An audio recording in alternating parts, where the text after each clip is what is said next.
మీద భవిష్యత్ కాలములను గూర్చి నంజారం కలిగిన నాడు నీ పరము నిలిచిన నాపై నీ మతిని ప్రేరేపించి హితము కూర్చుదురు వేరే రీతిలో చిత్తుని ఏరే నన్నెరనమ్మికి ఇప్పటిదే ఏమీ నిన్ను ప్రేక్షిస్తున్నా అంటే అర్థం ఏంటంటే నిన్ను పట్టించుకోవడానికి వెళ్ళేస్తున్నా అనుకుంటున్నావా అని అనమాట. అంటే వారు ఎప్పుడు నిరంతరం మాత్రం పట్టించుకుంటూ ఉంటారు.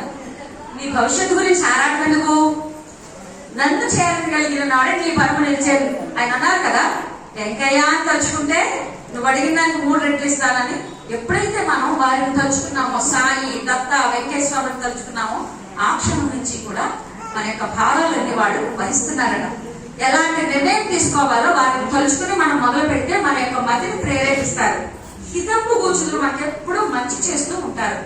ఏరే నన్నెరనమ్మికి ఇప్పటి నన్ను మనస్ఫూర్తిగా నన్ను సేవించు, ఏమి నిన్ను ఉపేక్షిస్తున్నా. మరి మనస్ఫూర్తిగా నన్ను సేవించడం ఏంటండి?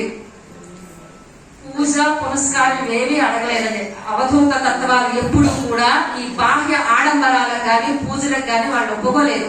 షిరిడి సాయిబాబా వారైనా వెంకటేశ్వర అయినా వారు చిరిగిన బట్టలనే ధరించారు, మట్టి మీద గోలు ఖర్చులు పరుచుకునే ఉన్నారు. వాళ్ళు ఈ ఆడంబరాలకు ఇవ్వలేదు. మరి మనం ఆయన్ని సేవించే విధానం ఏంటి? పూజలు అవి చేయాలంటే ఈ మధ్య ఏదో ఒక సినిమాలో క్యారెక్టర్ గా చెప్పించారు, భగవంతుడిని పూజించడం కాదు అర్థం చేసుకోవాలి.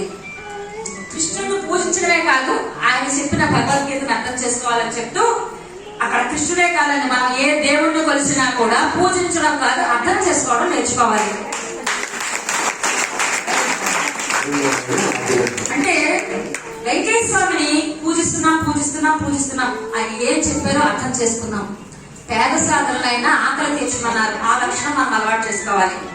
అయితే మరి సాయిని పూజించాలి, సేవించాలి అంటున్నారు. మేము 2 నిమిషాలమ్మా.